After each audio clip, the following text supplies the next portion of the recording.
Harlan, Gary, they were the CP guys. Those were the guys that, as Harlan said, we knew most because we were together most. All you other happy faces like Little Dave and Sergeant Uncle, and we passed many times in the field and stuff and just gave a little wave. I forget my buddy Jimmy Williams back there, he was not Jimmy Williams, he was Philly. And last year when I met him, I didn't know who the hell he was, until he told me he was from Philadelphia. I said, oh Jesus, Philly, I remember you. But I also was very lucky to go unscathed in my time there. And once I got out of the service, it was like I wanted nothing to do with it.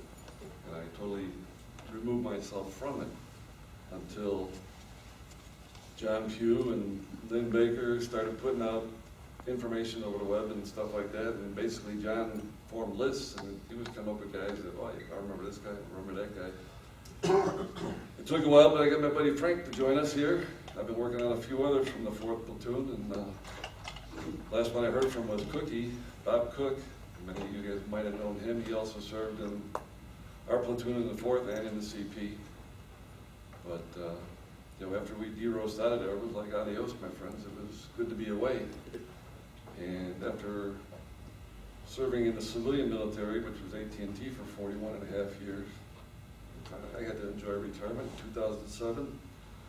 And when this became more than a one-shot wonder after the first Branson, which I did miss due to a fishing trip, I was able to join you guys for the last 4 years.